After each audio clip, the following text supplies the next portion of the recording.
Feeling lonely and being lonely is one of my least favorite feelings. Looking back on university, I didn't really have a solid understanding of what loneliness was, of what it felt like. University, especially for people like myself who weren't living at home while they were in their undergrad, university can be pretty fast paced if you want it to be. It can be a very social experience.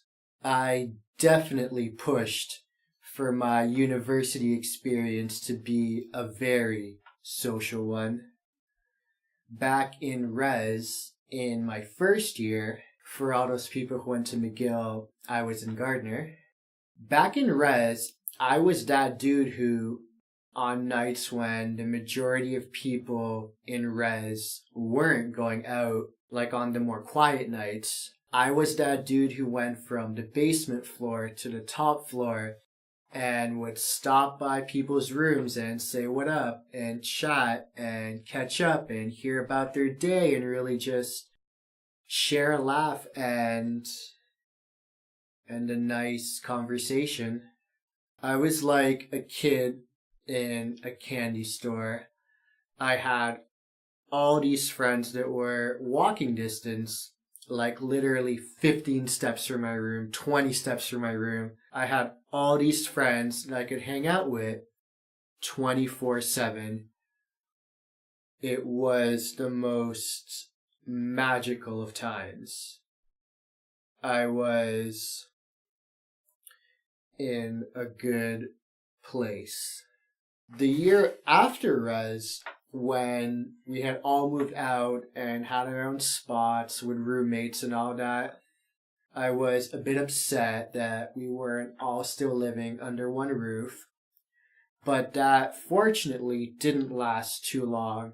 I quickly got used to this and again appreciated so much the fact that every day, whether with my roommate or on the way to school or at the library or on the way home from school, at the pre-drink, at the bar, at the party,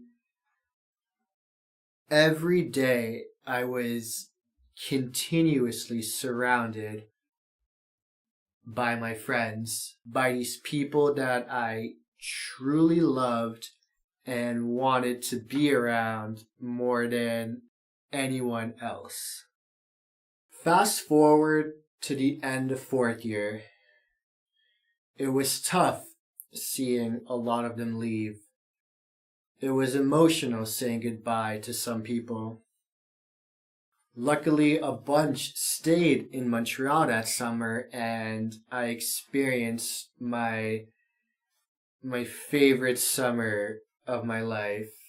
That was the summer of 2013.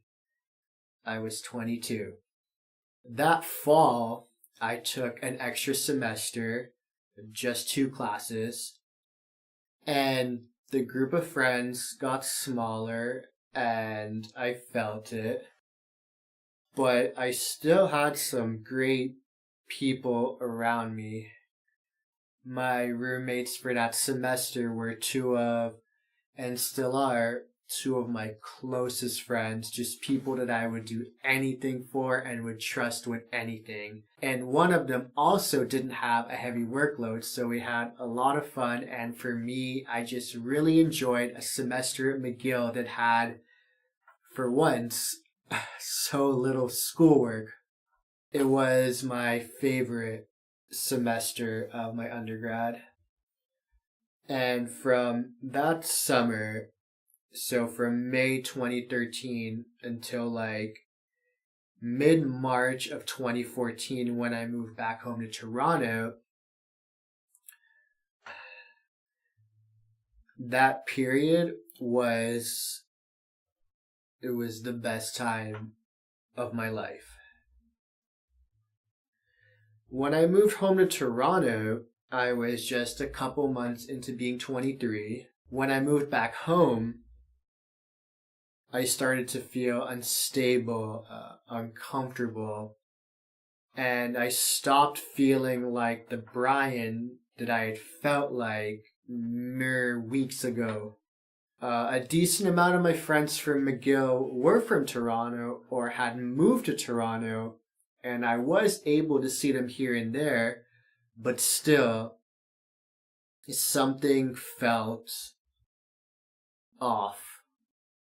This weird, uneasy feeling stayed with me for a while, and I projected this feeling in a lot of surprising, often negative ways.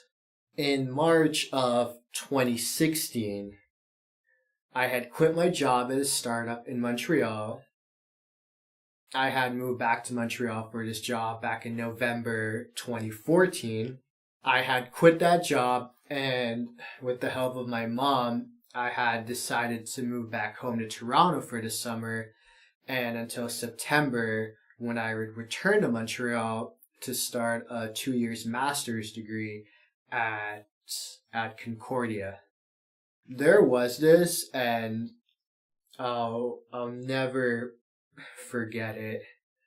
There was this one night in May or June of 2016, during that period when I had moved back home, where my mom and I were having yet another one of our late night heart-to-heart chats, and again, with her help, I had one of my biggest aha moments of my life.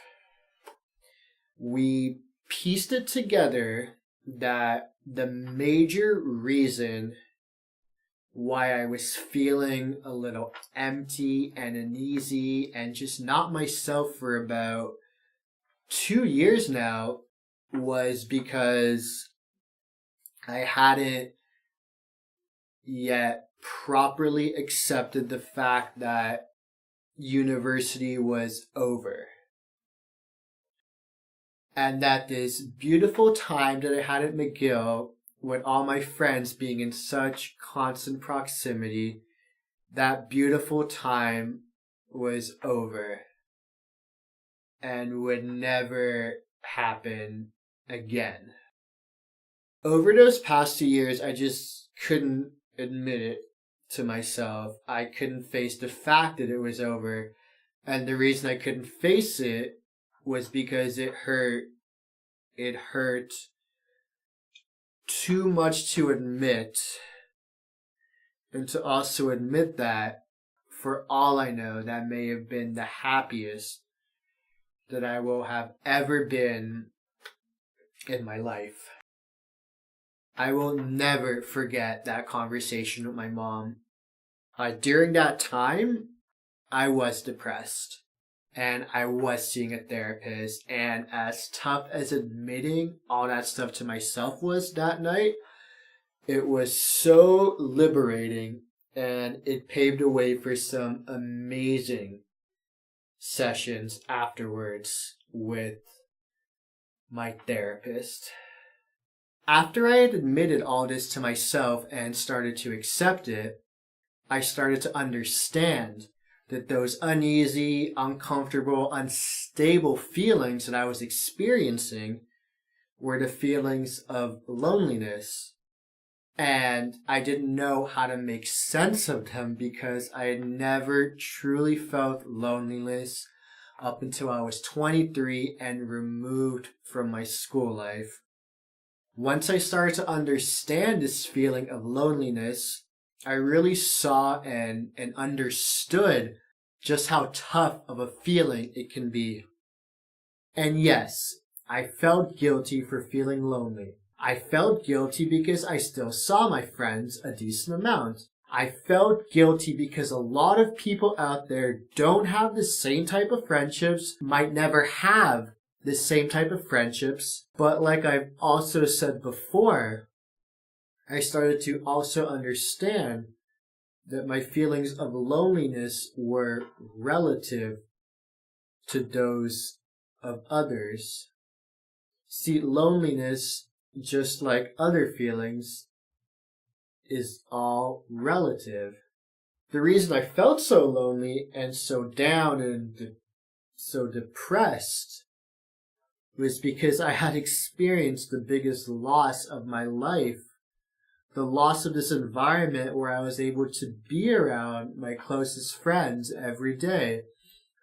And the reason I experienced this loss was not because we had a falling out or anything negative like that.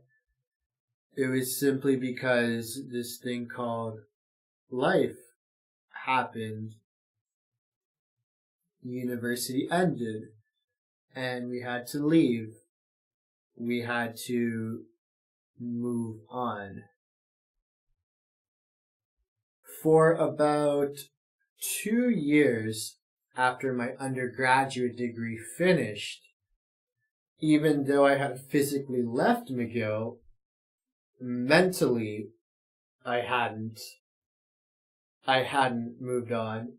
And the fact that I was still clinging to this experience, to this time period, really resulted in a lot of mental health struggles.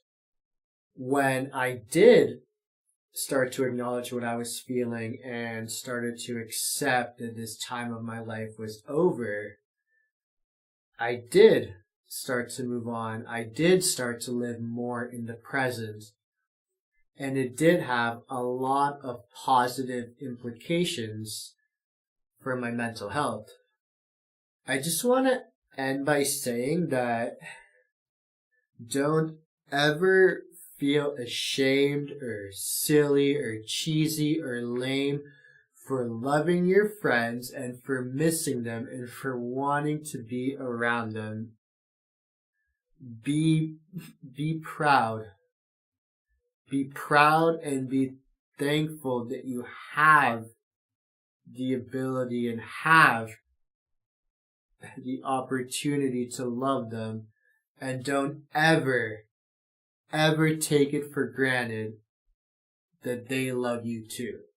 It's beautiful. It really is beautiful to stop and think that some of my biggest pain that I've ever felt was because I allowed myself to love others. All that pain and loneliness is such a testament to how beautiful our friendships were, and to all my friends who might be watching this, you know who you are. You guys know who you are. You know how much I love you.